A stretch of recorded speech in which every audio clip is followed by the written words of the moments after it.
문재인 정부의 초대 총리로 순탄하게 인준될 것으로 예상했던 이낙연 총리 후보자의 인준 절차가 어려움을 겪고 있죠. 이 소식 포함해서 정치권 뉴스 짚어보기 위해서 오늘도 네 분 함께 하십니다. 제 왼쪽부터 소개해드리죠. 오늘은 손수호 변호사 나오셨고요. 차재원 부산가톨릭대 초빙교수, 이종근 데일리안 논설실장, 소종섭 전시사저널 편집국장, 이렇게 네 분 전문가 함께 하십니다. 어서 오십시오. 안녕하세요. 네, 반갑습니다. 네, 다 아시겠습니다만 이번 주말 인준 절차가 진행되어야 한 내주 초에 인준 투표를 하게 예정돼 있던 이낙연 총리 후보자의 인준 절차가 어려움을 겪고 있죠. 관련된 내용도 보시고 돌아오셔서 함께 이야기 나누겠습니다. 저희가 내놓는 인사가 국민 눈높이에 미치지 못한다는 점에 대해서는 국민 여러분께 죄송하다는 말씀드립니다. 빵 한 조각, 닭 한 마리에 얽힌 사연이 다 다르듯이 관련 사실에 대한 내용 또한 들여다보면 성격이 아주 다릅니다. 인사 발표는 대통령이 직접 하고 변명은 비서실장을 앞세워 어물쩍 넘어가려는 것은 국민을 기만하는 태도입니다. 앞으로도 자질이 있다고 판단이 되면 5대 비리 고위공직 원천 배제 원칙은 계속 무시하겠다는 것인지, 직접 해명하고 솔직하게 용서를 구하는 것이 소통하겠다는 대통령의 올바른 모습이다. 네, 어려움을 겪고 있는 거 다 보신 대로입니다.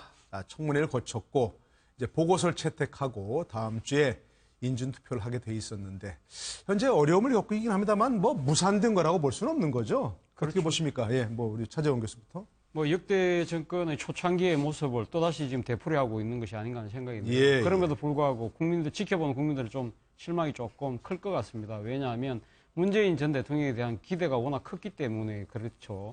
그러니까 문재인 대통령이 상당히 준비된 대통령의 이야기를 쭉 해왔었고, 그런 측면에서 본다고 한다면 사실 조금 하자 있는 후보들을 추천한 부분에 대해서 국민들이 좀 실망이 클 것 같습니다. 네네. 그리고 지금 뭐 단순하게 이낙연 총리 후보자뿐만 아니라 또 지금 이 강경화 외교부 장관 후보자라든지 또 김상조 공정거래위원장 후보자까지 다 똑같은 사유인 위장 전입이 공통적으로 지금 나타나고 있다는 부분에 대해서 과연 대한민국의 이 사회 지도층들의 그런 그 준법 정신에 대해서 국민들이 많이 실망할 것 같은데요. 그러나 뭐 이것이 어제 오늘의 일은 아니기 때문에 그렇다고 해서 지금 야당 입장에서도 상당히 이 고민이 있을 것 같습니다. 새 정부가 출범한 상황에서 일종의 국정 발목 잡기로 비춰질 수도 있다. 그런 측면에서 아마 야당 입장에서도 상당히 아마 이 설왕설래가 있는 것 같은데요.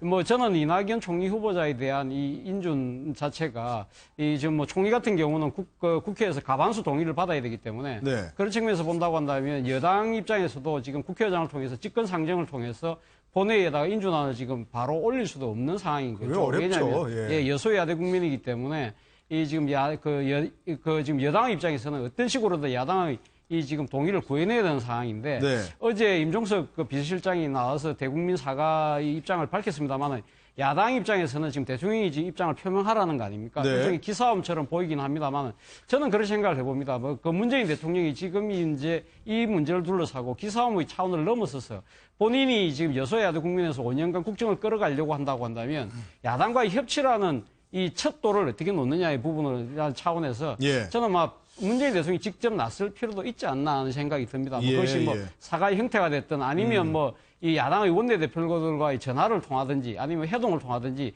어떤 식으로는 협치의 첫걸음을 통해서 이 문제를 푸는 그러한 정치력을 발휘해 주길 바랍니다. 그러니까 저 뭐 앞에 이렇게 화면에 끝내 무산이라 했는데 아직 끝내 무산된 건 아닌 거죠. 일단 어려움을 겪고 있는 것이고. 네네, 그렇습니다. 근데 이 문제가 사실은 단초가 문재인 대통령 후보 시절에 워낙 강력하게 얘기했어요. 그렇죠? 공약으로 5대 기준 미달된 사람은 원천적으로 배제한다 이랬는데 참 그런 게 지금 사실 부메랑으로 돌아온 거예요. 그죠? 그렇죠. 그때 약속을 못 지킨 것에 대해서 또 임종석 비서실장이 이렇게 얘기했죠. 이상은 높았다. 그러니까 그때의 어떤 그 공약 후보 시절과 지금의 대통령의 어떤 입장으로서 바라보는 어떤 시선 이런 것들이 좀 다를 수밖에 없지 않느냐라고 이야기를 했는데 저는 이제 두 가지라고 봐요. 그 점도 사실 좀 걸렸고 두 번째는 바로 강경화 그 외교장관 내정자를 지명을 했을 때 예. 그때는 인사수석이 바로 또 위장전입에 대해서 얘기를 했거든요. 예, 처음부터 얘기했죠. 처음부터 얘기를 했어요. 그러면 이 정부에 대한 강경화 내정자의 검증이 됐다는 얘기거든요. 그러니까 일단 이걸 검증을 했는데 이것이 이런 문제가 있지만 그럼에도 불구하고 이 문제는 네. 임종석 비서실장이 얘기했죠. 빵 한 조각에도 사연이 있다고. 네, 그 네. 문제는 그렇게 받아들일 수 있다라고 처음부터 했는데 사실은 지금 그 국무총리 내정자 입장에서 보면 처음부터 예. 검증을 못한 게 아니냐. 왜냐하면 이 부분은 밝혀지지 않았던 밝혀지지 거죠. 않은 네. 상황에서 지금 야당 의원들이 이제 이 문제를 제기하니까 이낙연 내정자가 그때 아내가 그런 줄은 사실은 기억이 잘 안 났지만 시인하겠다 이렇게 예. 표현을 했거든요. 도리어 그것이 그럼 이 장면과 이 장면에 사연 그야말로 임정석 비서실장 말씀처럼 사연이 다르지 않느냐. 예. 그 국민들이 보기에도 그렇고 야당 의원들이 보기에도 그렇고 이건 사연이 다른데 그럼 왜 검증을 제대로 못했느냐. 예. 이런 지금 사실 공격을 할 수밖에 없는 입장이 돼버렸어요. 그런데 네. 말씀하셨듯이 지금 입장에서 보면 아직은 무산된 것이긴 하지만 그럼에도 불구하고 매년 정권 초기에 총리 임명의 진통 과정을 보면 아직은 그렇게 심각한 단계는 아니다. 네. 역시 왜냐하면 그때는 거의 양당 체제였지만 지금은 5당 체제. 그러니까 이 당의 어떤 그런 이 당이 이 야당 일당 자유한국당을 빼고 다른 당만 또 다 참여해서 투표를 해준다면 예. 또 인준이 가능한 부분이거든요. 네. 그렇기 때문에 29일 날을 한번 또 봐야 될 것 같습니다. 예, 뭐 또 자유한국당 빠지고 다른 당이 다 인준하는 것도 모양새는 빠져요. 그 좋지 않습니다. 그렇죠? 물론 그렇습니다. 앞으로 이 문제를 어떻게 풀어가야 할까요? 특히 이제 5대 원칙 문제는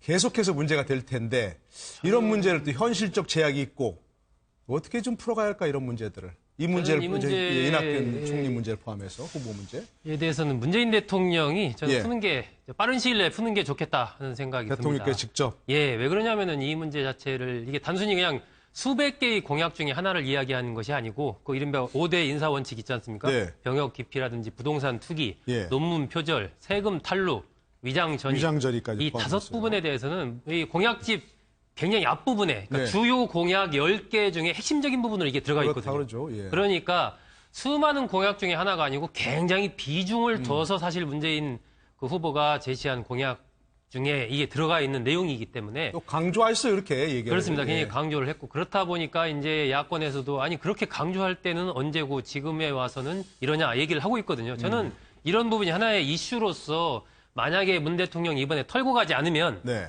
앞으로 이게 계속 제기가 됩니다. 그러니까요. 그러니까 이 기본 원칙은 지키더라도 예를 들면 위장전입이더라도 여러 가지 이제 위장전입의 유형이 뭐 여러 가지 있지 않습니까? 그렇죠. 예. 그런 부분에서 정말 어떤 이 부동산 투기를 어떤 큰 이득을 노린 그러한 위장전입이라든지 네. 어떤 이 좋은 전제 학군 조건들 가려고 뭐 이렇게 했다는가. 그렇습니다. 그러한 몇 가지 전제 조건을 달아서 이러한 부분은 좀 아니지만 통상적인 어떤 행정 편의라고 할까요? 네. 이런 부분들에 에서 불가피하게 했던 위장전입 문제라는 이런 부분에 대해서는 좀 이렇게 앞으로 인사 부분에서 좀 여유를 좀 갖고 가고 싶다든지 뭔가 앞으로 좀 어떤 유연하게 적용하겠다 이렇게. 그렇습니다. 이 하는 겁니다. 5대 원칙 부분에 대해서 저는 문 대통령이 어떠한 그런 부분에 대해 입장을 표명하는 게 지금 네. 그래야 다른 야당도 사실을 인준할 수 있는 명분이 생기거든요. 네네. 특히 이제 국민의당이나 바른정당 같은 경우도 지금 자유한국당과 보조를 같이 하고 있는데 네. 문 대통령이 그러한 부분에서 일정한 좀 여지를 준다면 저는 네. 이낙연 총리 내정자 통과되는데 큰 어려움이 없을 것이다라고 보고 네. 긴 안목에서 어차피 이번에 문 대통령이 나서지 않으면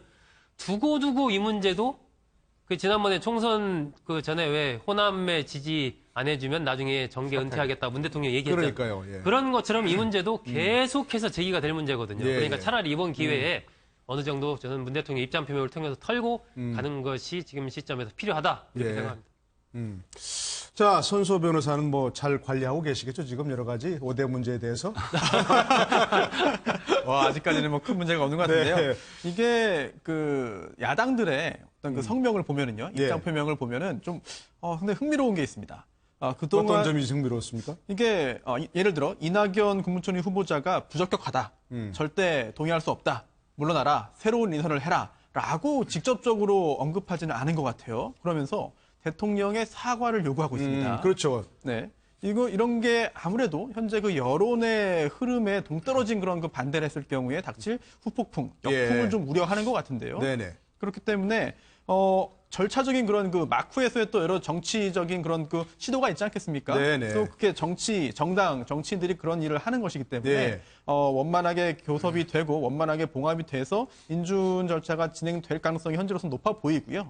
또 하나가 이제 위장전입 문제인데요. 예. 5대 원칙이라고 묶었습니다만 물론 위장전입 자체도 주민등록법 위반이고 뭐 범죄이고 또 당연히 해서는 안 되는 것이고 또 공직자로서 흠의인 것은 사실입니다. 예. 그런데 임종석 비서실장이 했던 이야기 중에 굉장히 슬픈 이야기가 하나 있는데요. 네. 바로 현실적인 제약이라는 언급입니다. 네네. 이걸 좀 풀어서 보자면은 아니 이런 위장전입도 없는 사람들을 골라서 보려니 뭐 없었다, 별로 없었다. 또는 능력 있는 분들을 좀 골라봤더니 네. 안타깝게도 위장전입 등등의 흠이 있었다. 이렇게 풀어볼 수 있지 않겠습니까? 네네네. 그렇다면 이거는 지금 현재의 정권만의 문제라기보다는 지금 현재 정권이 느끼는 그런 그 안타까움에 불과하기보다는 전 정권도 똑같이 이런 뭐 상황을 겪었고 계속 또 문제가 있었어요, 사실은. 앞으로의 정권도 또 이런 상황을 겪을 수밖에 없잖아요. 이런 상황 그러니까요. 굉장히 좀 가슴 아프네요. 아니, 예. 전 정권 말씀하셔서 짧게 예. 전 정권 예를 좀 보면 사실 이번 거를 좀 들여다볼 수 있을 것 예, 같아요. 예, 예. 전 정권에서 사실은 전에 전 정권에서 전 정권이라면 이제 다 합쳐서 전에 포함하는 총리들 겁니다. 이렇게 쭉 보면 네. 낙선한 분들은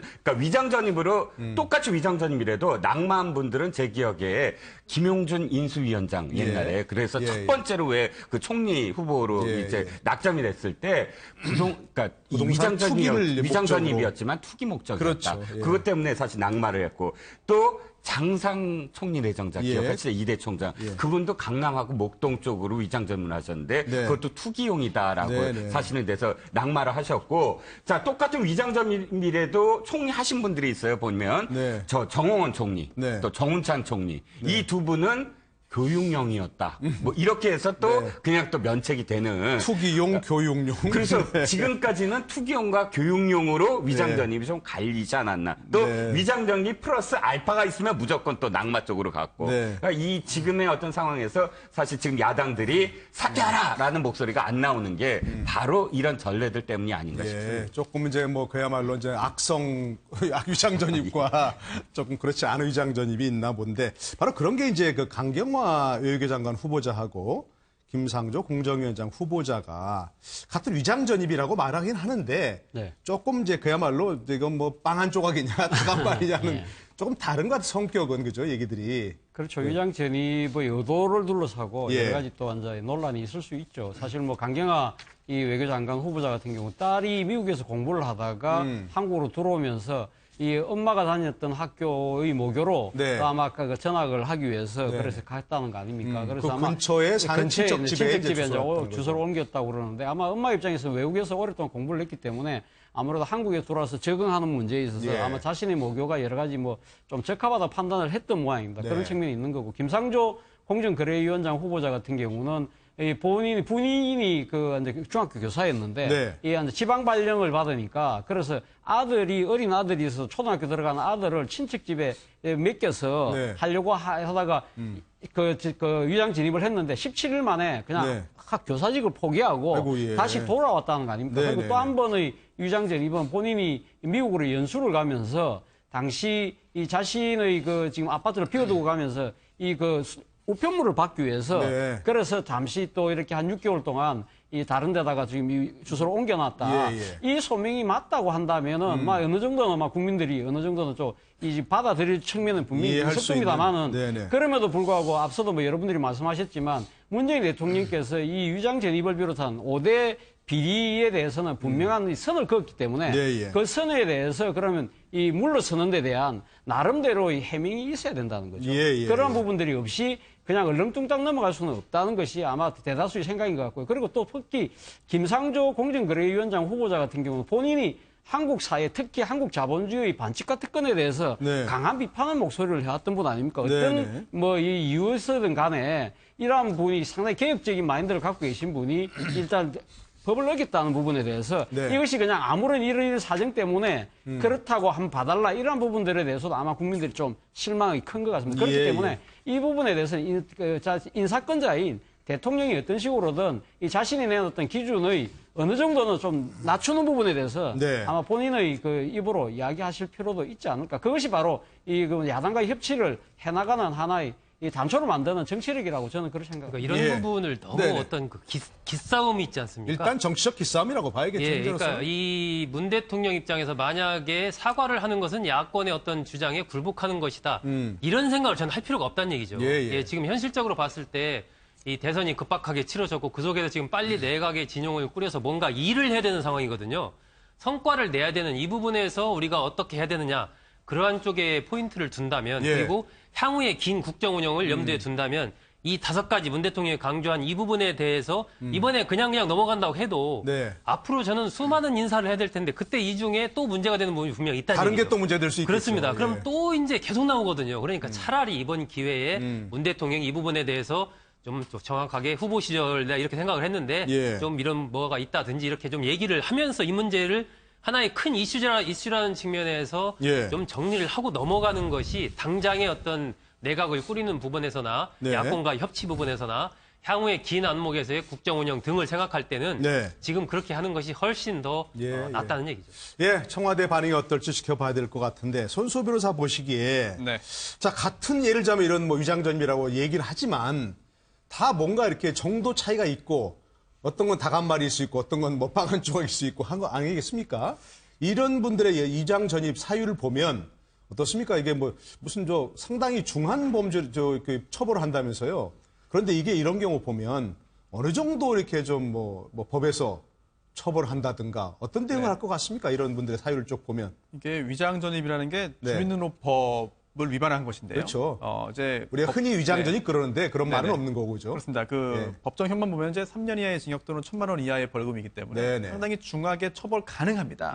그리고 실제로 이게 뭐 사문화된 거 아니냐라고 하고 있지만 실제로 이 주민등록법 위반으로 인해서 처벌받는 경우가 지금도 존재하거든요. 네. 따라서 사문화되어 있는 그런 규정이라고 보기는 어렵습니다. 네. 다만 조금 전에 그 많은 그 전문가님께서 지금 말씀해주신 것처럼 애초에 이 위장 전입이 정치권에서 크게 문제됐던 게 위장 전입 그 자체도 물론 문제입니다만 네. 그 배경에 있는 부동산 투기였던 걸로 기억합니다. 즉, 뭐 여러 군데의 어떤 그 부동산을 이제 취득하기 위해서 그 과정에서 이제 악용됐던 그 수단 중에 하나가 이런 주민등록법 위반인 위장 전입인데 네. 그로 인해서 이제 위장 전입 자체가 부동산 투기로 이제 동치화됐고 결국은 그로 인해서 여러 가지 그런 문제가 있어서 낙마한 사태가 많았는데 예. 그렇다면은 이번 문재인 정권의 첫 인사에 대해서 좋지 않게 보시는 분들 입장에서는 똑같은 위장 전입이다, 똑같은 주민등록법 위반이다, 다 부적격하다라고 뭉뚱그려서 볼 수도 있겠죠. 하지만 다른 각도에서 보자면은 이 주민등록법 위반이긴 하지만 배경이 무엇이냐, 네, 또 네. 이로 인해서 얻으려고 했던 것이 무엇이냐, 또 그 당시 사회의 지금 사회적인 분위기가 아니라 그 당시 사회상, 그 당시의 문화에서 볼 때 용인될 수 있는 상황이냐까지도 보고 싶어하는 것이 또 이번 정권을 지지하는 분들의 또 시각 아니겠습니까? 네네. 법조문은 하나이지만 그 법조문의 배경에 그 이면에 있는 그런 사실관계는 다양하기 때문에 그로 인한 정치권의 판단도 다른 것 같거든요. 네. 여당과 야당의 보는 시각이 다른데 하지만 결국 또 정치인들의 선택은 지금 이 사안에 대한 국민들의 여론이 굉장히 큰 비중을 차지할 것 같습니다. 예. 뭐 이번 주말 지나서 나오는 그런 그 여론조사 결과도 각 당의 어떤 그 선택에 큰 영향을 미칠 것 같습니다. 네, 어쨌든 뭐 최종적인 판단은 이제 국민들께서 하시는 거니까요. 이낙연 총리 후보자 청문회도 보셨고 또 앞으로 있을 강경화 외교장관 후보자 또 김상조 공정거래위원장 후보자 청문회 보시면서 국민 여러분께서 좀 판단해 주시면 좋겠습니다. 그런데 청문회 과정까지 또 이제 그 이전에도 사실 문제됐던 부분들이 있죠. 청문회 위원들에게 특히 쏟아진 이른바 문자 폭탄, 어마어마한 뭐 몇천 개까지 문자가 쏘였는데 일부에서는 적극적인 국민 참여 아니냐 뭐 이런 얘기도 있고 또 반대로 어떤 쪽에서는 이거 일종의 문자 테러, 잘못하면 이게 청문위원들이 정당한 일을 업무를 수행하는데 눈치를 보게 하는 거 아니냐. 이런 쪽의 얘기가 나오고 있습니다. 이건 어떻게 보고 어떻게 판단해야 됩니까? 저는 다른 문제에 대해서 이제 현 정부가 하는 것에 대해서 현재까지 한 보름도 안 됐지만 굉장히 많은 부분에 대해서 잘하고 있다라고 이야기하고 사실 그 부분과 관련해서 굉장히 기대를 또 하고 있습니다. 그런데 이 문제를 갖고 또 더불어민주당의 일부 의원들이나 혹은 진보 진영에서 정치 참여다라고 이렇게 옹호하는 것은 사실은 저는 이해가 잘 안 가거든요. 네. 자, 이유는 딱 한 가지입니다. 자, 어떤 사람에게 내가 폭행을 가했을, 그러니까 성폭행을 만약 가한다, 성희롱을 한다고 네네. 했을 때 그 기준은 그것을 당하는 사람이 모욕을 받았느냐 안 했느냐의 네네. 어떤 그 기준이 굉장히 중요한 것이거든요.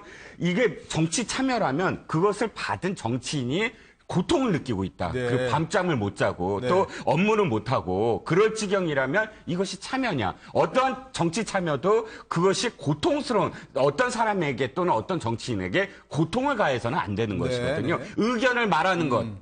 비판을 하는 것 이것이 어떤 참여이긴 하지만 그럼에도 불구하고 지금 그 청문위원들에게 간 그 이 문자의 내용들을 보면 사실은 욕설에 가깝고 저주에 가깝고 당신 보자, 당신 지역구에서 내가 어떻게 하는지 보자부터 시작을 해서 그 표현들 뭐 그것들이 한순간에 그러니까 스마트폰에 어떤 내가 스마트폰으로 어떤 활동을 하는 것을 못하게 한다면 그것은 사실은 테러나 문자 테러나 다름없지 않겠습니까? 참여하는 방법은 여러 가지지만 이 방법은 참여가 아니다. 이것은 사실은 업무 방해이자 사실 고통을 주게 하기 위한 목적이 다분히 있다. 저는 그렇게 예, 뭐 다른 분의 의견을 듣기 전에 뭐 이런 일이 있었는데 설전을 벌인 장면들이 있죠. 한번 좀 보시고 돌아와서 의견 계속 나누겠습니다.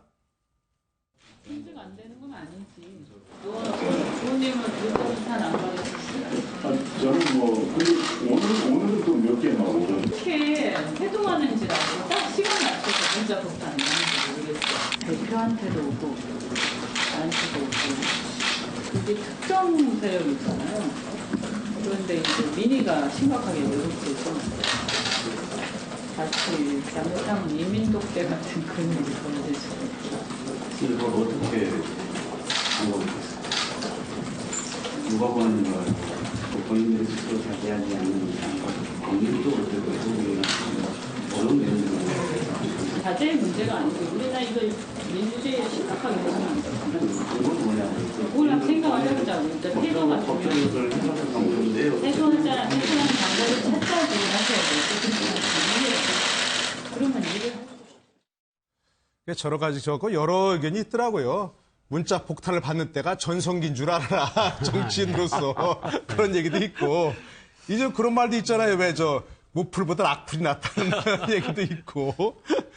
어떤 분은 또 댓글 보니까 그런 말이 있대요. 정치인들이 스마트폰을 무음으로 해놓은 줄 모르는 없이 이렇게 얘기도 있고 그런데.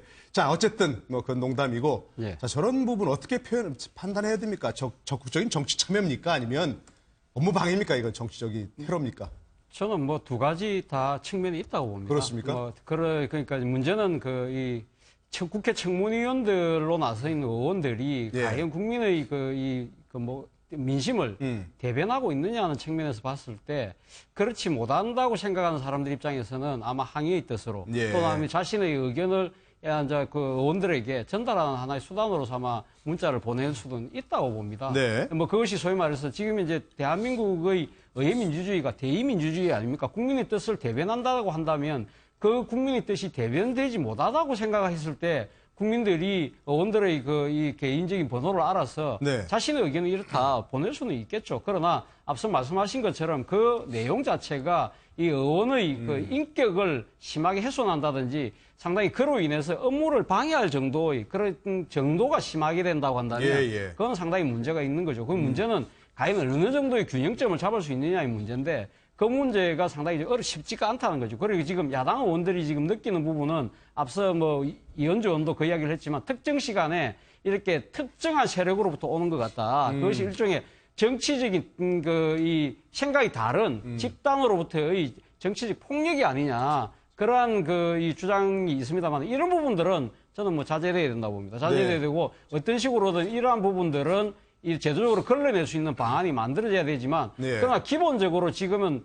이 소위 말해서 소셜 미디어 시대 아닙니까? 이제는 국회의원들이 일방적인 목소리만 들을 수 있는 것이 아니라 그 개별 주권자인 이 주권자의 목소리를 또 그 의원들에게 전달할 수 있는 통로로서 이 소셜 미디어나 또 이 문자를 통한 여러 가지 방법들이 있으니까 그것의 균형점을 찾는 것이 대한민국 민주주의의 수준을 어떻게 가름할 수 있는 하나의 그것인데 그것이 저는 무조건 이것은 그러다. 그렇다고 거기서 무조건 옹호하고 있는 것이 아니라 아마 이러한 이 지금 그 과정을 통해서 나름대로의 좀 어느 정도 그 이 제도가 정착될 수 있는 네. 그러한 이 지금 진통기가 아닌가, 과도기가 아닌가 하는 생각이 듭니다. 네네네. 뭐 비판과 비난은 한 글자 차이입니다. 그런데 이게 무작정 욕설한다든가 그죠? 인격 비하적인 문자를 보내는 건 바람직하지 않지만 그 의견을 전달하는 건 얼마든지 가능한 좋은 얘기죠, 그렇죠? 단순한 의견 전달 그리고 이제 예를 들면 국회의원에게 이러이러한 정책을 한번 해보면 어떻겠습니까? 예. 뭐 이러한 부분을 한번 알아보실 필요가 있을 것 같습니다. 뭐 이런 거 좋죠. 네. 근데 이번 같은 경우는 이게 청문회 과정에서 예를 들면 이낙연 총리 내정자에 대해서 좀 어떤 문제를 제기하고 네. 날카롭게 여러 가지 비판을 하는 의원들한테 집중적으로 그런 게 쏟아졌거든요. 그렇다 그러죠. 예. 그것은 저는 청문회의 기본적인 청문회 자체를 이른바 무용론화하려는 그런 시도와 맞닿아 있다라고 보는데 아니 예. 청문회라는 게 기본적으로 어쨌건 그 내정자에 대해서 날카롭게 여러 가지 도덕성부터 정책 문제까지 여러 가지를 검증하는 자리지 않습니까? 그렇죠. 예. 검증하는 자리이기 때문에 하다 보면 당연히 이제 그 여러 가지 비판적인 얘기들도 할 수밖에 없는 것인데 그런 의원들에 대해서 집중적으로 그런 문자 폭탄이 이른바 쏟아졌다라는 것은 그것은 좀 다른 문제다. 단순한 예. 저는 뭐 정치 참여 이렇게 볼 수 있는 문제가 아니다라고 생각을 하고 지난번에 왜 일부 이제 기자들과 관련해서도 그런 일이 있었지 않습니까? 이런 일이 생기게 되면 사실은 그 이후에 일종의 자기검열이라고 하나요? 굉장히 의식을 또 하게 되는 그렇죠. 그런 부분들이 위축되죠, 위축되고. 그렇습니다. 그렇기 예. 때문에 이것은 하나의 민주주의를 또 위협하는 요소가 될 수도 있고 그래서 저는 아주 부적절하다라고 생각이 들고 네. 이 부분에 대해서 이것이 단순히 순수한 한 개인이 어떤 보낸 문자이냐 어떻게 그 많은 개인이 그럼 그 국회의원의 전화번호를 아는 거냐 예. 그런 궁금증이 듭니다. 그래서 이것이 그렇지 않고 무언가 조직적인 이러한 문자 이른바 폭탄을 쏟아내는 그러한 집단이나 조직적인 움직임이 있다면 그런 부분에 대해서는 적절한 좀 조치가 필요하지 않나 저는 네. 그런 생각도 좀 듭니다. 네네네. 이게 민주당 경선 과정에서도 그런 얘기 있었어요. 그죠? 안희정 지사가 참 사람을 질리게 한다는 게 바로 이런 식의 문자를 보내서 비하하고 욕설하고 이런 부분도 있었고 뭐 박영선 의원도 그런 지적을 한번 했었고 이런 거는 어떻게 봐야 되겠습니까? 법률적으로 뭘 못하게 하는 그럴 수는 없는 거 아닙니까? 이거죠? 그렇죠. 예, 법적으로는 네. 설령 어떤 여러 가지 그 이야기들을 했다 하더라도 범죄에 성립할 가능성이 매우 낮습니다. 아주 여러 무작정 건에 욕설하는 것도 공포가 안 됩니까? 욕설을 한다 하더라도 네. 이게 뭐 공연성이었기 때문에 모욕도 아니고 모욕죄는 명예도 안 되고. 아니고요. 다만 네. 또 이제 그 정보통신망법에 있는 여러 가지 규정 위반인지 여부는 구체적인 사안 따라 달라지겠습니다만 네. 현재까지 그런 여러 가지 검토에 따르면은 범죄로 보기는 어려운 측면이 있고요. 예. 또 과연 이게 긍정적이냐 부정적이냐 지금 말씀 많이 해주셨는데요. 오늘 긍정적인 측면을 말씀해 주시는 분들이 안 계셔가지고 제가 네. 저는 좀 그런 쪽으로 좀 보고 싶은데요. 이게 조직적으로 하는 거 아니냐, 특히나 어떤 정파가 다른 정치적인 이익을 위해서 하는 거 아니냐라고 하는 의혹도 일부 있습니다. 하지만 현재 뭐 인터넷 커뮤니티라든지 이런 곳에서의 분위기를 보면은 그렇진 않은 것 같아요. 자발적인 문자 발송인 것 같습니다. 조직적인 게 아니라. 따라서 이현주 의원이 여러 차례 이런 얘기를 했는데요. 네. 어떻게 만나는 시간인지 알고 회동 시간인 줄 알고 딱 맞춰서 문자가 오더라. 네. 라고 하는 거는 그 이면에 있는 그 의도는 아무래도 누군가에 의해서 정보를 전달받아서 조직적으로 하는 거 아니냐라고 하는 의혹을 제기한 것 같은데요. 제가 볼 때 인터넷상의 여론 흐름은 그렇지는 않은 것 같다라는 네, 말씀을 네, 드리고 네. 싶고요. 또 하나 이번에 당연히 인사청문회에서 청문위원이 날카롭게 질문을 하고 네. 날카롭게 검증을 하고 과연 적격자인지 부적격자인지를 밝혀내는 것이 당연히 의무입니다. 네. 당연히 잘 해야 되는 것이고요. 공격을 받는 인사를 지지하는 입장에서는 가슴이 아플 수밖에 없겠죠. 하지만 중요한 거는 질문에도 근거가 있어야 되고 네. 또한 또 여러 가지 근거를 좀 제시하면서 해야 되는데 근거가 없거나 근거가 매우 희박한 상황에서 어떤 좀 인신공격적이거나 아니면은 명예를 훼손할 수 있는 소지가 있는 질문을 했다는 점. 이런 점에 있어서는 사실 그런 질문을 한 청문위원이 문자폭탄을 자초한 측면도 있다라는 말씀도 드리고 싶습니다. 예. 알겠습니다. 자, 그런데 지금 화면에 보셨죠? 하태경 같으면 요즘은 문자 폭탄이 그리워진다. 예전에 10,000개도 넘는 문자 폭탄할 땐 굉장히 성가셨는데 그때가 전성기였지 않나 싶다. 이렇게 얘기할 정도니까 아까 말씀드린 대로 자, 그래도 악플이 무플보다 낫다. 이런 때가 확실히 정치인의 그런 것 같습니다. 자, 박근혜 정부 국무위원들과 문재인 대통령이 오찬하였습니다. 예전에 보기 어려웠던 그런 광경인데요. 그것도 한번 좀 보시고 돌아오시죠.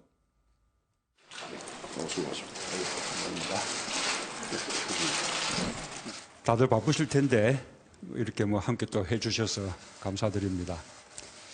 이렇게 말씀드리면 어떨지 모르겠는데 우리 장관님들은 엄연히 문재인 정부의 지금 내각입니다. 개인 국까지도 계속 좀 많은 역할도 해주시고 협조해 주십사라는 당부 말씀드립니다. 오늘 좀 편한 시간 됐으면 좋겠습니다. 예, 우리 옷들도 벗으시고 편하게 식사를 하십시다. 감사합니다. 예, 우선 저고리를 벗고 우리 총리 권한대행님의 말씀을 듣도록 하겠습니다. 저는 안 벗고 얘기했거든요. 우리 경제가 이제 수출이 그 주도를 한달까 견인을 하기 시작을 해서 경제의 그 경기 회복의 불씨는 좀 보이고 있습니다. 그러나 아직도 내수라든가 특히 소비가 부진하고 그렇기 때문에 이 불씨를 잘 살려나갈 수 있도록 하는 게 후임 경제팀들이 지금 당면한 일이 아닌가 이런 생각을 하게 됩니다. 그래서 거기에다도 저희가 충분히 협조를 하고 잘할 수 있도록 그렇게 하겠다는 말씀을 드립니다. 오늘 하여튼 이렇게 좋은 자리를 마련해 주신 데 대해서 대통령께 다시 한번 감사의 말씀 드립니다. 대단히 감사합니다. 네. 오늘 참 좋은 자리 마련해주셔서 고맙습니다. 이게 진심일 것 같아요. 그죠? 네, 그렇죠. 그동안 저런 얘기 하고 싶은 자리가 있었는데 받아쓰기 하느라고 참 못했잖아요, 그동안. 그리고 또 사실은 예. 굉장히 가시방석의 이 나날들이 이어질 거예요. 왜냐하면 우리는 빨리 끝내야죠. 빨리 끝내고 다음 정부한테 넘겨줘야 되는데 아마도 지금 청문회 벌써 이제 청문회가 이제 총리 내정자부터 이제 문제가 벌어지지 않았습니까? 네. 그러면 내각이 구성되는데 꽤 많은 시일이 소요될 것 같아요. 걸리겠죠. 굉장히 걸리고. 재청까지 다 하고 한다면 그러니까요. 그러면 지금에 있는 이 장관들 중에 상당 부분이 계속 좀 끝까지 좀 인수인계가 될 때까지 있어야 되고 그러다 보면 사실상 굉장히 어정쩡한 상태 분위기가 애매한 상태를 계속 유지해야 되는데 일단 대통령이 이런 자리를 마련함으로써 그런 난국 그런 분위기를 좀 일신해보자 하는 그런 퍼포먼스로서는 굉장히 좋은 어떤 그런 반응이었던 것 같아요. 참석자들의 반응도. 문제는 이제 그거죠. 그런데 그럼에도 불구하고 이 부처의 어떤 내부를 보면 이 부처에서 이 장관들에게 결재를 과연 맡을 것이냐. 새로운 어떤 정부의 어쨌든 눈치도 봐야 되고 또 사실 정책의 일관성이라는 것이 새로운 어떤 정책들 아닙니까? 그렇다면 지금 아까 유일호 부총리가 이야기했던 대로 다음 정권, 다음 내각이 잘할 수 있도록 인수인계를 잘하겠다. 그런 마음가짐 정도의 어떤 상황일 것 같아요. 앞으로 국정기획위원회에서 계속 이제 각 부처별로 또 보고를 받는데, 근데 그럼에도 불구하고 어쨌든 소프트 랜딩, 전 정권을 착륙시키는 끝까지 이제 안정감 있게 착륙시킨다는 어떤 의미에서라도 이 퍼포먼스는 굉장히 좋은 어떤 반응을 보이고 있다는 거죠. 예, 여러분은 문재인 정부의 장관이다, 초대 내각이다, 정권은 유한해도 조국은 영원하다. 이런 메시지에 어떻게 의미를 두십니까? 문재인 대통령의 나름대로의 일종의 협치를 위한 또 다른 차원의 하나의 접근이 아닌가 하는 생각인데요. 저는 어제 말씀하신 것처럼 정권은 유한하지만 조국은 영원하다. 이러한 부분들은 아마 지금 현직 국무위원으로서 아마 상당한 책임감을 느끼게 하는 아마 그런 언급이 아니었나 하는 생각이고요. 저는 어제 문재인 대통령 언급 중에서 저는 정말 참 귀담아 들었던 부분이 이것이 지금 전임 정부를 마치고 나서 떠나야 될 사람들이 떠나지 못하고 상황적인 논리 때문에 지금 계속적으로 내하고 일하고 있어서 감사하다, 고맙다는 그런 격려의 자리뿐만 아니라 여러분들의 충언을 귀담아 듣겠다, 경청하겠다는 일종의 경청의 리더십을 이야기한 부분은 저는 높이 평가하고 싶습니다. 지금 보시면 아시겠지만 지금 마이크 잡고 계시는 유일호 부총리를 비롯해서 몇몇 지금 현재 장관들은 과거 우리가 앞서 이야기했던 여러 가지 위장 전입 논란과 관련된 인사청문회 때 당시 야당이었던 민주당의 강한 반발에 부딪혔던 분들이 꽤 앉아 있습니다. 그리고 바로 앞에 건너편에 앉으셨던 김재수 농림부 장관 같은 경우는 기억하시겠지만 지난 가을에 이 해임결의안까지 통과시켰던 그 당사자입니다. 그럼에도 그런 거 저런 거 다 따지지 않고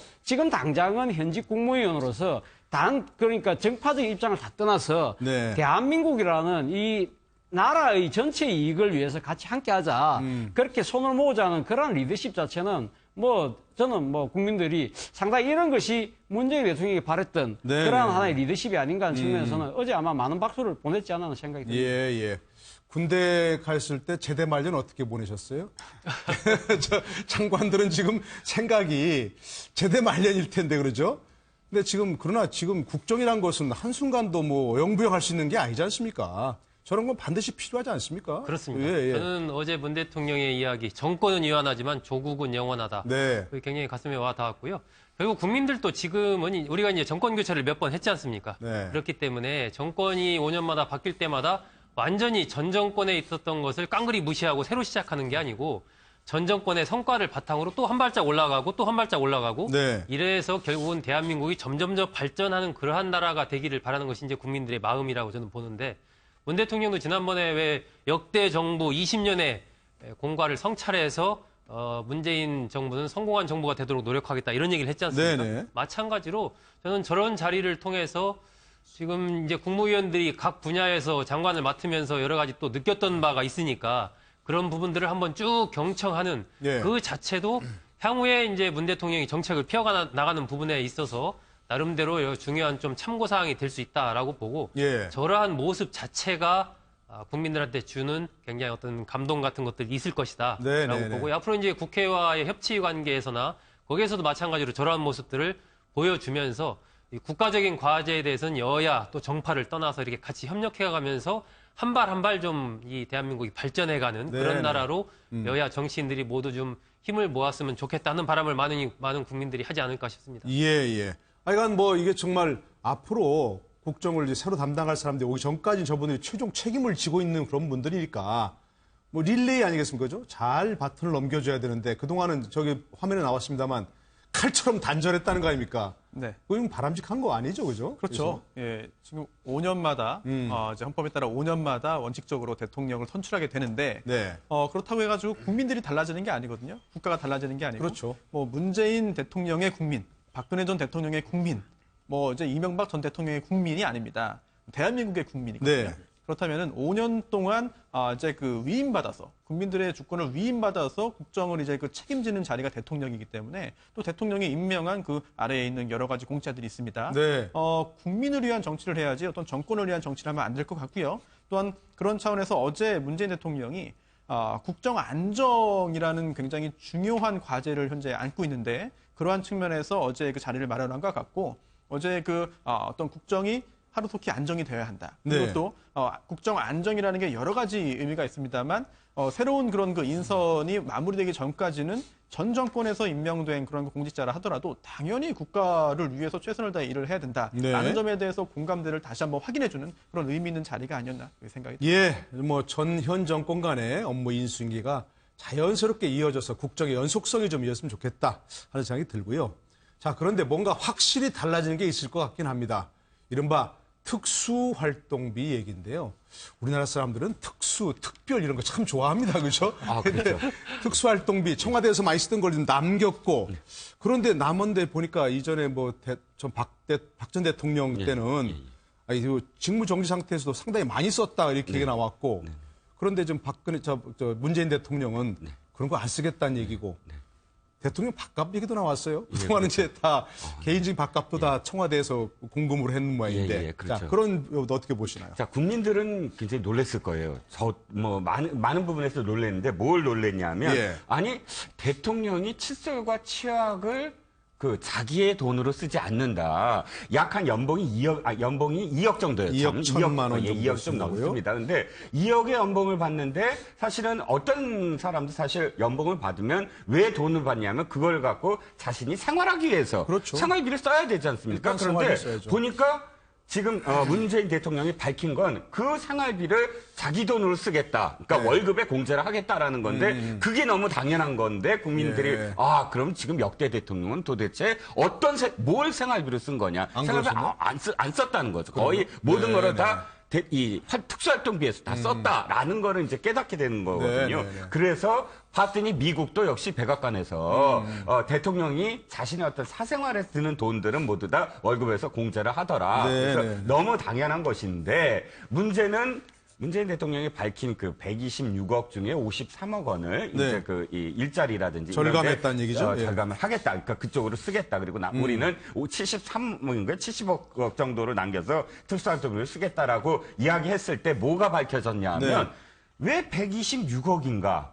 올해의 특수활동비 예산이 161억이었거든요. 그러면 35억, 약 35억이 어디로 갔느냐? 그러니까 썼다는 거죠. 썼다는 거죠. 그러면 이것이 누가 썼느냐? 분명히 그 지금 그러니까 이 언론에서 조금 제목이 전 잘못된 게 박 전 대통령이 직무정지 속에서 박 전 대통령이 30억을 쓰면 하루에 5천만 원씩 쓴 게 아니냐? 이렇게 표현하는데 사실은 이 특수활동비 161억이 대통령이 다 이렇게 쓸 수 있는 그런 돈은 아니거든요. 그렇죠. 청와대에서 쓰는 거죠. 청와대에서 쓰고 청와대에서 관행처럼 이것이 꼭 옳다는 거 아닙니다.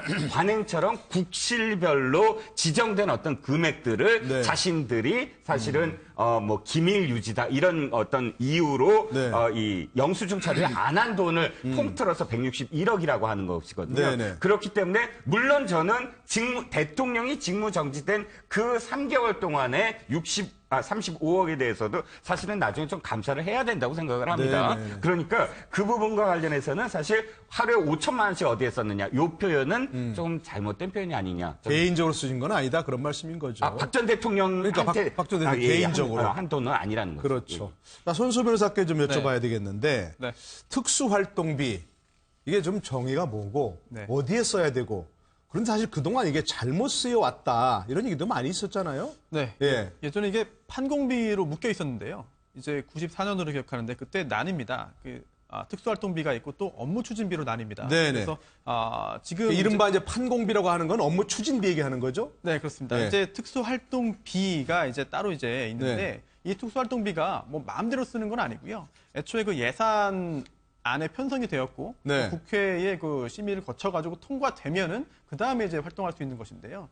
하지만 이게 그 감사원 등의 어떤 그 지침 등 관련된 그런 정부 관련된 기관들의 지침이 있습니다. 이게 보면은 이 특수활동비도 다 영수증 처리를 하는 게 원칙입니다. 아, 그래요? 네, 원칙은 영수증이 없어도 된다고 뭐 그런 얘기 아닙니까? 네, 원칙은 영수증 처리를 다 하는 거고 어디에 썼는지를 밝히는 게 다 원칙이 규정이 있는데 하지만 예외 규정이 있습니다. 바로 이게 뭐 정보 소집이나 수사 등 어디에 썼는지가 공개되면은 그 목적에 적합하지 않은 그 예외적인 경우에 한해서 영수증을 첨부하지 않아도 된다는 규정이 있거든요. 따라서 이거를 그 예외 규정이라고 주장하면서 이제 특수활동비의 경우에 대부분 영수증을 첨부하지 않고 어디에 썼는지 공개가 안 되는 것인데 이것도 엄격히 하자면은 사실은 뭐 국정원이라든지 이런 곳에서 쓰여진 일부 자금에 대해서만 영수증 처리가 안 되고 어디에 썼는지 공개하지 않아도 되는 것이고 나머지는 사실은 그렇게 하면 안 되는 건데 관행적으로 그동안 해온 것이거든요. 따라서 이번 기회에 그동안에 했던 그런 것들이 과연 적법하게 이루어졌던 것인지 또 앞으로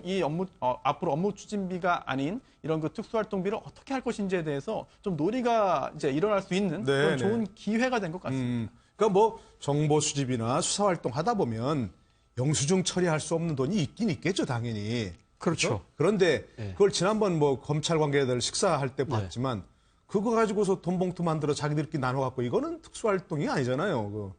그렇죠. 뭔가 좀 개선이 필요하다는 얘기가 나오는데. 사실 뭐 지금 특수활동비를 둘러싼 논란은 어제 오늘이 일은 아닙니다. 2015년 같은 경우 국회에서 결산할 때 상당히 그때 여야 간에 문제가 됐던 부분이 특수활동비를 어디다 썼느냐 그걸 두고 상당히 논란이 있었던 적도 많았고요. 그동안에 이 그 국회가 예산을 편성할 때마다 이 특히 국가정보원이라든지 검찰이라든지 이런 권력기관의 특수활동비를 이 좀 줄이자 그런 것이 야당의 일관된 주장이었고 여당은 그럴 수 없다는 것이 그 첨예하게 맞서왔던 겁니다. 그럼에도 불구하고 거의 또 막 연말 예산이 급하게 처리되는 과정에서 거의 전년도와 비슷한 규모로 처리가 되고, 그러나 또 그 다음에 어떻게 썼는지 결산은 사실 국회 우리나라 결산 제도가 상당히 문제가 있는데요. 그걸 제대로 또 따지지 않고 그냥 결산해 줍니다. 그러니까요. 그러한 것들이 이렇게 되풀이 되다 보니까 이렇게 됐는데 사실은 이 배경에는 사실 국회의 잘못도 상당히 있죠. 왜냐하면 국회도 지금 제가 알기로는 올해 같은 경우 한 80억 가까운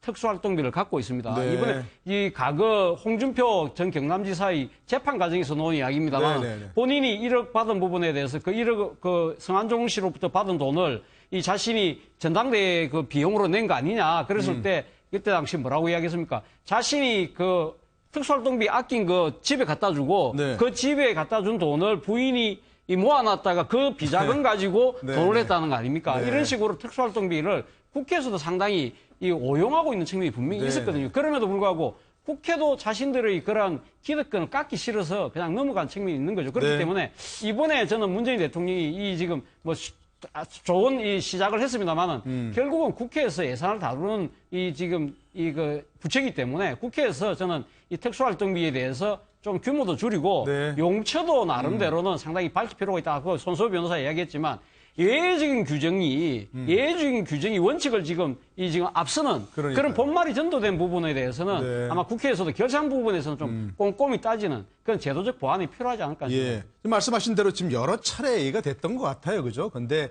이번 하여간 뭐 청와대부터 솔선수범하겠다 하니까 뭔가 좀 바뀔 수 있겠죠, 이번에는? 일단 상대의 몸통을 베려면 일단 네. 제 8하나 정도는 잘릴 각오를 해야 되거든요. 아유, 무시무시한 네, 말씀하시는데. 그러면 저는 네. 이 뭐 우리 사회의 적폐라고 할 수 있는 분야가 여러 가지가 있지만 저는 예. 특히 그 우리 차 교수께서도 언뜻 말씀하셨는데 국회가 굉장히 저는 중요하다고 봅니다. 예. 국회가 이번에 노회찬 원내대표가 국회부터 그럼 솔선수범해서 특수활동비 다 없애자 했지 않습니까? 네. 저는 굉장히 일리가 있다. 네. 저는 거기에 찬성하는 입장인데 78억 원이거든요. 사실 국회에 그 78억 원의 쓰임새라는 게 국회의장단과 상임위원장 등등의 사실상 거의 판공비 개념으로 쓰이는 것인데 예. 그게 특수활동비라는 원래의 목적과 그게 어떠한 상관관계가 있습니까? 전혀 없거든요. 제가 그렇죠. 보기에는. 그냥 하나의 국회라는 거대한 기득권 속에서 네. 그 기득권을 향유하는 하나의 방법으로 특수활동비의 상당 부분을 여야가 같이 나눠서 상임위원장 나눠서, 등등이 예, 썼던 예, 거거든요. 예, 지금까지. 예. 그렇다면 우리 사회에서 이 특수활동비 부분에 대해서 큰 개혁을 하겠다라고 지금 청와대부터 저렇게 이 감축하고 나오는 이 상황에서 그것이 힘을 받고 실제로 어떤 집행되는 부분으로 이어지기 위해서는 네. 먼저 국회가 솔선수범을 해야 된다. 그렇기 때문에 국회에서의 이 특수활동비 부분에 뭐 전액은 아니더라도 네. 상당한 양의 감축이 좀 불가피하지 않나 싶고 예. 특히 이게 이 특수활동비랑 딱 맞는 것은 아니지만 지난번에 이제 검찰개혁 우리가 얘기할 때 네. 차관급 이상의 검사장들 48명 얘기했지 않습니까? 네네네. 국회 같은 경우도요. 지금 국회 도서관만 했을 때도 네. 이 3급 이상의 고위공무원들이 10명이 넘습니다. 국회 도서관 하나가. 그래요? 네. 그러니까 이 국회 사무처 전반에 대해서 이 직급이나 이런 것들도 사실은 굉장히 이게 다른 기관에 비해서 지금 올려 있거든요. 인플레돼 있네요. 그러니까. 그렇습니다. 그런 부분에 대해서 저는 개혁이 좀 필요하다. 그러니까 네. 국회 개혁이 이루어지고 그 힘을 바탕으로 전체적인 좀 이 청와대 개혁과 함께 네. 행정부 개혁으로 나아간다면 실질적인 성과를 거둘 수 있지 않을까 싶습니다. 예, 우리 국회 관련해서 한 말씀 꼭 드리고 싶은 게 하나 있는데 예, 말씀하시죠. 이게 약 80억 원 이상이 지금 이미 책정되어 있습니다. 특수활동비 네네네. 국회에. 그런데 이게 그동안 궁금하다. 국회에서 도대체 왜 이런 돈을 쓰느냐 하고 뭐 벌써 정보 수집하는 것도 아닐 거고 그래서 수사하는 수사기관도 것도 아닐 거고. 아니고요. 한참 전부터 이걸 궁금해했던 분들이 계십니다. 그래서 정보공개 청구를 하는데요. 네. 하지만 국회에서는 이거는 뭐 공개할 사항이 아니다라고 거부를 하죠. 네네. 결국 행정소송 거쳐서 대법원이 판결을 내립니다. 아, 그래요? 국회의 특수활동비 지출 내역은 정보 공개 사항이다. 네. 공개해라라는 판결이 선고됐지만 국회는 그걸 무시하고 아직까지 공개 안 하고 있거든요. 대법원 판결을 무시한단 말입니까? 그렇습니다. 네. 이런 상황 잘 모르시는 것 같은데 일단 네. 그 국회에 있던 여러 가지 그런 특수활동비 사용 내역이 공개되어야 마땅하다. 네, 그리고 예. 먼저 국회가 이렇게 스스로를 자정을 하고 공개를 해야만 네. 다른 국가기관의 어떤 그 문제에 대해서도 자신 있게 떳떳하게 지적할 수 있지 않겠느냐 하는 생각이 예, 듭니다. 알겠습니다. 아까 지적하신 대로 남의 어떤 몸통을 베려면 본인의 팔은 내줘야 한다 이런 말씀이셨고요. 우리 흔히 세금 무서운 줄 알아야 된다 하지 않습니까? 세금 내는 것만 무서운 게 아니고 세금 쓰는 것도 무서운 줄 알아야 되는 거죠. 이게 다 국민 세금으로 만든 예산입니다. 그 점에서 필요하면 영수증 첨부해서 쓰란 말입니다. 그렇죠? 못 쓰게 한다는 게 아니고. 자, 그런 게 어떻게 지금 이번에 특수활동비 손보게 될지 좀 지켜보도록 하고요.